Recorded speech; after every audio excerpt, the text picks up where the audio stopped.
कोई भी टेररिस्ट, कोई भी डॉन, कोई भी रेपिस्ट, कोई भी सीरियल किलर, ये लोग कौन है? बचपन में मेरा मन में ये सवाल उठता था कि ये लोग दिखते कैसे, कैसे होते। शायद आपका जहन में से भी ये गुजरा होगा। लेकिन ये लोग हम लोग जैसे ही होते हैं, हम में से ही होते हैं। बाद में जाके ये लोग अलग रास्ता चुन लेते हैं, ये लोग का सोच अलग होता है।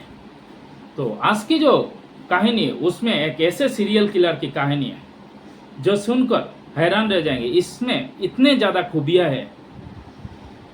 इसको आयुर्वेदिक एक्सपर्ट भी कहा जाता है। इसको जो अलौकिक तंत्र, जो जमाने का जो खजाना टजाना के बारे में बात करता है, इसका भी एक्सपर्ट माना जाता है। इसमें बड़े बुजुर्गों को इज्जत करता है, महिलाओं को रेस्पेक्ट करता है। बहुत सारे खूबियाँ है उसमें। रियल एस्टेट की धंधा भी है। आयुर्वेद के जो एक्सपर्ट है वो फ्री में लोगों को आयुर्वेद की दवाई देता है। लेकिन ये जो बात में लोगों को पता चलता है कि ये एक सीरियल किलर है, तो लोग विश्वास नहीं कर पा रहा था। लोगों को ऐसे लग ही नहीं रहा था कि ये ऐसे हो सकता है। शरीफ है, इतने शरीफ लोग इतने ऐसे कैसे हो सकता है? लेकिन कहते हैं ना, हाथी का दिखाने का दांत अलग होते हैं, खाने का दांत अलग होते हैं। तो आइए जानते हैं क्या है बुरे घटना। नमस्कार, आदाब, आप सभी को स्वागत है मेरी यूट्यूब चैनल रियल स्टोरी में। उम्मीद है कि आप अच्छे होंगे, अपने ख्याल रख रहे होंगे। आज की जो घटना है, ये घटना हैदराबाद की है। हैदराबाद से करीब 130 किलोमीटर दूर कुल्लूर का एक जगह लगता है, कुल्लूर बोल के एक जगह लगता है। वहाँ एक आदमी रहा करता था जिसका नाम वेंकटेश था। उसका एक पत्नी और 2 बच्चे थे। तो क्या करते हैं वो, 12 दिसंबर 2023 को वहाँ से कुछ दूर एक दोस्त से मिलने जाता है। वो घर में ये कहकर जाता है कि अगर मेरे लौटने में देर हो तो तुम फ़ोन कर लेना। अगर मेरे मोबाइल में नंबर ना लगे तो उसका दोस्त के साथ जाता है और फिर जिससे मिलने जाता है उसका भी नंबर दे जाता है। कहता है घर में, कहता है कि मुझे एक फ्लैट खरीदना है, फ्लैट का सिलसिले में बात करना है। मैं सत्यनारायण के पास जा रहा हूँ। वो एक दोस्त हुआ करता था, उसका साथ और भी 2 दोस्त को ले जाता है। लेकिन जब ये जाता है कुछ देर बाद उसका कोई फ़ोन नहीं आता है, कोई उसका जो मोबाइल है स्विच ऑफ आ रहा था। पत्नी जब उसका ट्राई करता है, स्विच ऑफ दिखाई देता है। फिर पत्नी उस दोनों दोस्त को फ़ोन करता है, लेकिन दोनों दोस्त को कहता है कि हमने तो गया ही नहीं, हमारे दूसरे काम के वजह से हम जा नहीं पाया। अब पत्नी उस सत्यनारायण को फ़ोन करता है। सत्यनारायण कहता है कि वो आया तो था लेकिन कुछ देर में वो चला गया। फिर 1-2 दिन वेट करता है, फिर आता नहीं है। फिर ये दोनों दोस्तों के साथ सत्यनारायण के पास जाता है। जाने के बाद सत्यनारायण से पूछताछ करता है, लेकिन पत्नी एक चीज़ नोटिस करता है कि ये जो सत्यनारायण है थोड़ा बहुत डरा सहमा हुआ है।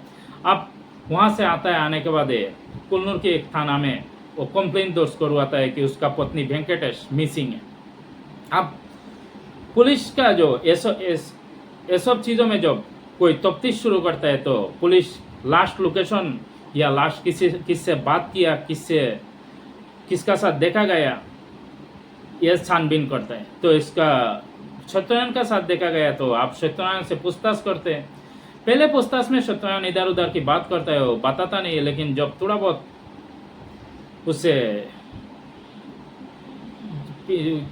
खातिरदारी के बाद उससे पूछताछ करते हैं, उसका शक्ति के आगे वो टूट जाता है और बताता है कि हाँ आया तो था वेंकटेश, ऐसे ऐसे हुआ। दरअसल ऐसा हुआ कि जो वेंकटेश था सत्यनारायण को 10 लाख रुपया दिया था। ये जो सत्यनारायण था ये शरीफ लोगों का मुकुटा पहना हुआ था। ये जो अलौकिक तंत्र होता है उसका एक्सपर्ट माना जाता था। ये लोगों को लालच देता था कि जो खजाना होता है वो किसी फ्लॉट में छुपा हुआ होता है, उसके लिए उसको पैसा देना पड़ता है। या तो किसी को ये पहले पता करता है कि किसका पास फ्लॉट है या किसका पास पैसा है जो उसका दे सकता है, उसको उसी को लालच देता है। उसमें ये खूबियाँ थी कि ये बातों बातों में ये पता कर लेता है कि कौन आदमी कैसे, उसका जहन में क्या चलता है, कैसे बात करता है, किस में इंटरेस्ट दिखाता है। तो इसका एक आयुर्वेद की फार्मेसी भी तो थी। तो आयुर्वेद की एक्सपर्ट भी माना जाता है। तो इससे वो पहले लोगों के साथ दोस्ती करता है, बहुत अच्छे अच्छे बातें करता है, रियल इस्टेट का भी धंधा था इसका। तो जब ये वेंकटेश उसका पास जाता है तो कहता है कि उस एक फ्लॉट में बहुत सारे खजाना है, तुम अगर मुझे 10 लाख दोगे तो तुम्हें खजाना में दे सकता हो। इसके लिए तुम्हें 10 लाख देना पड़ेगा, उसके लिए तुम्हें 4-5 गुना ज़्यादा खजाना मिलेगा। अब वेंकटेश भी लालच में आ जाता है और उसको 10 लाख रुपया दे देता है। अब इसको उस पर दबाव बनाने की कोशिश, दबाव बनाता है वेंकटेश की, क्या हुआ तुम मेरे खजाना दिया नहीं है। तो ये कहता है एक काम करो, तुम इसके लिए तुम्हें 3 गर्भवती महिला को लाना पड़ेगा, उनका बलि चढ़ाना पड़ेगा। अब ये कहने के बाद वेंकटेश कहता है तुम ये क्या कह रही हो, तुम 3 महिला यानी वो भी गर्भवती, तो इसका मतलब 6 लोगों का हत्या, तो मुझे वो खजाना नहीं चाहिए। 3 जो 6 लोगों को जो मर्डर करने के बाद मुझे खजाना, उससे अच्छा तुम मेरा जो 10 लाख है वो मुझे दे दो। लेकिन कमाल की बात ये देखिए, वेंकटेश अगर ये 10 लाख से कुछ बिजनेस के बारे में सोचता, बिजनेस कर लेता तो ये शायद उतना पैसा कमा लेता। लेकिन ये 10 लाख, उससे ज़्यादा आदमी को हमेशा यही सोच रहता है कि कुछ आसानी से पैसा मिल जाए। ज़्यादातर लोगों ऐसे ही लालच में फंस जाता है, कुछ आसानी से ज़्यादा पैसा मिल जाए। ऐसे ही वेंकटेश भी उसका चक्कर में फंस गया। तो जब ये लालच देता है तो कहता है ठीक है रुको, तुम दूसरा कोई तरीका ढूंढता है। अब जो नारायण होता है, सत्यनारायण, वो पूजा पाठ शुरू करता है, कुछ अनुष्ठान शुरू करता है। करने के बाद उसको कुछ प्रसाद की तौर पर कुछ दूध दिया जाता है। दरअसल वो दूध में जहर मिला हुआ था। जैसे वेंकटेश पीता है वहाँ उसका मृत्यु हो जाता है और वहाँ उसका बाद उसको वो वेंकटेश उसको ठिकाने लगा देता है। उसके बाद पुलिस, उसमें कोई सारे पुलिस ऑफिसर थे, उसमें से एक पुलिस ऑफिसर ये बात नोटिस कर रहा था। लेकिन उस इलाके में कोई सारे करीब 2-3 साल से कोई सारे लोग वहाँ में ऐसे मृत पाए गए थे और ऐसे ही अनुष्ठान पाए गए थे। तब ये पुलिस ऑफिसर ये चीज़ नोटिस कर रहा था, तब ये कुछ बताता नहीं है। धीरे धीरे इसका बाद तो इसका जो बुद्धि है सुलझ जाता है।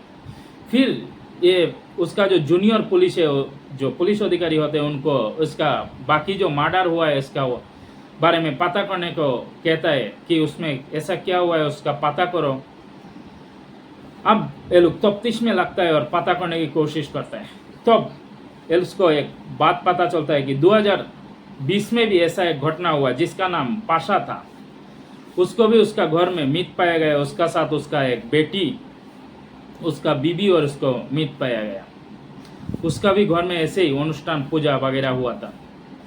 अब पुलिस जब इसका कड़िया जोड़ने लगता है तो कड़ी जोड़ता है कि उसी सत्यनारायण के नाम से उसको उसी साल जो उसका कुछ फ्लॉट की उसी का नाम में रजिस्टर किया गया था।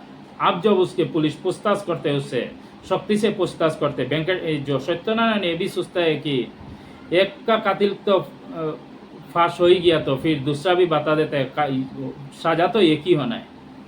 अब जब पूछताछ करते हैं पुलिस, ये बताता है कि हाँ ये भी मैंने किया है।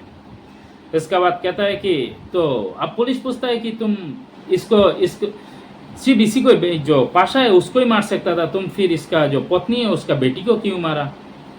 दरअसल ये जो पाशा होता है तो ये किसान होता है, ये उसका 2020 में कुछ सुबह पौधा लगाने, जो उसमें सुबह खेती में काम करने जाता है, कुछ पौधा लगाना होता है। तो एक दिन क्या कर रहा था वो, जब पौधा लगाने के लिए उसमें कुछ काम कर रहा था तो कुछ पुराना जमाना का बर्तन निकाल आते हैं। बर्तन देखकर ये सोचता है कि शायद इसका जमी के नीचे, फ्लॉट के नीचे खजाना है। लेकिन उसको पता था कि इसका एक्सपर्ट उसी को माना जाता है, सत्यनारायण को। ये उसको पास जाता है और किसी को ना बताते उसको बताता है कि ऐसे ऐसे मेरा जमीन से ऐसे जो सामान है निकाला है, पुराने बर्तन। तो ये सत्यनारायण पहले इसको आता है, उसको बोलता है तुम किसी को बताना नहीं है, उसके लिए तुम्हें कुछ पैसा देना पड़ेगा मुझे। अगर पैसा नहीं देता है तो तुम्हारे फ्लॉट दे दो और तुम्हें फ्लॉट जितने दाम का होगा उससे कोई गुना ज़्यादा तुम्हें ज़्यादा दाम का जो खजाना, कीमत का खजाना मिलेगा। ये कहता है ठीक है, अब इसी का नाम में ये जो फ्लॉट होता है इसको रजिस्टर करवा देता है। दरअसल ये जो सत्यनारायण होता है ये बचपन से उसका एक ढूंढ में था कि उसको दुनिया में बहुत सारे खजाना होता है, इसका चक्कर में पड़ा रहता है, जहाँ तहाँ वो ढूंढते रहता है वो खजाने के बारे में, लेकिन उसको कोई सफलता नहीं मिलता है। अब ये सोचता है कि क्यों ना इसको दूसरे काम में, उसका पैसे कमाने के काम में उसको लगाया जाए। अब ये उसका मन में दूसरा सोच आ जाता है, रो ऐसे ही लोगों को मारने के बारे में सोचने लगता है, ऐसे ही लोगों को ठोकने के बारे में सोचने लगता है।